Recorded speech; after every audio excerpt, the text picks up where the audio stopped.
तो दोस्तों वीडियो में आप लोग देख रहे हैं चरम सुख जाने अनजाने में सीज़न 3 पार्ट 2। अब दोस्तों रवि की साली यानी नंदिनी बाबूजी की टांगों की मालिश करने के लिए इनके दड़वे में आ जाती है।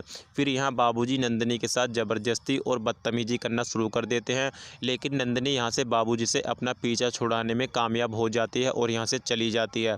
अब दोस्तों इसका जीजा यानी रवि अपनी साली को एक दड़वे में लेकर आता है और इसके साथ रोमांस करना शुरू कर देता है। यहाँ पर बाबूजी को दड़वे से कुछ उल्टी सीधी आवाज़ें सुनाई देती हैं और वो चोरी छुपे दड़वे में झांक के देखते हैं, तो ये देखते हैं कि दोनों जीजा और साली इंजॉय कर रहे हैं। इस तरह से बाबूजी की भूख अब और बढ़ जाती है। अब रात को रवि अपनी बीवी के कमरे में आता है और अपनी प्रेग्नेंट बीवी यानी चांदनी को बोलता है कि चांदनी, तुमने मुझे जीवन की सबसे बड़ी खुशी दी है, इस बदले में तुम मुझसे जो मांगना चाहती हो मैं देने के लिए तैयार हूँ। यहाँ पर चांदनी अपने पति को बोलती है, अगर तुम मुझको कुछ देना चाहते हो तो मुझे बस तुम्हारा प्यार चाहिए। अब दोस्तों यहाँ पर रवि अपनी बीवी के साथ भी इंजॉय करना शुरू कर देता है और बाबूजी को फिर से कमरे से उल्टी सीधी आवाज़ें सुनाई देती हैं और ये चोरी छुपे कमरे में झांक कर देखते हैं, तो ये देखते हैं कि इसका लौंडा अपनी बीवी के साथ भी यहाँ पर रंगरलियाँ बना रहा है। अब बाबूजी अपने मन में सोचते हैं कि इस घर में तो सभी गंगा में डुबकी लगा रहे हैं, हम ही सूखे घूम रहे हैं। फिर ये सोचते हैं कि कोई बात नहीं चांदनी, तू ना सही तेरी छोटी बहन सही, हमको अपनी प्यास तो बुझानी ही है। अब दोस्तों यहाँ पर जो नंदिनी होती है रवि की साली अपने कमरे में रात को अकेली बैठी हुई होती है। फिर बाबूजी मौका देखते ही चोरी छुपे इसके कमरे में आ जाते हैं और इसको पीछे से आके पकड़ लेते हैं।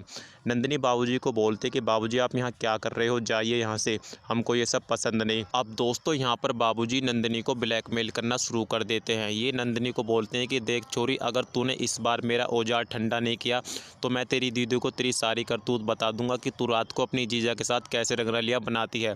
अब इस बात को सुनकर नंदिनी घबरा जाती है और ज़ोर से बाबूजी के गले लग जाती है और बाबूजी को बोलती है कि बाबूजी मेरी दीदी को मेरे बारे में कुछ मत बताना कि मैं जीजा के साथ ये सब कुछ करती हूँ, तुम मेरे साथ जो कुछ करना चाहते हो मैं खुशी खुशी करने के लिए तैयार हूँ। अब दोस्तों फिर क्या, बाबूजी का यहाँ पर आखिरकार सपना पूरा हो जाता है। फिर बाबूजी अंदर से गेट लगाते हैं और नंदिनी को खूब ठोकते हैं। और दोस्तों यहाँ जब बाबूजी नंदिनी के साथ ये सब कुछ कर रहे होते हैं तो नंदिनी को काफ़ी मज़ा आता है। वो बाबूजी को बोलती है कि बाबूजी तुम इस उम्र में कितने जवान हो, कितना मज़ा आ रहा है, इतना मज़ा तो जीजा के साथ भी करने में नहीं आता, बस मुझको ऐसे ही पेलते रहिए। और दोस्तों इस पार्ट 2 की कहानी यहीं पर समाप्त हो जाती है। तो कहानी कैसी लगी आपको हमारे द्वारा बताई गई हमें कमेंट सेक्शन में लिखकर ज़रूर बताएं। और ऐसी हमारी आने वाली दूसरी वीडियो देखने के लिए हमारे चैनल को सब्सक्राइब करके बेल आइकन ज़रूर दबाएं। तो वेट करें हमारी अगली वीडियो का, तब तक के लिए अपना ख्याल रखें। और दोस्तों वीडियो को अंत तक देखने के लिए आपका बहुत बहुत धन्यवाद।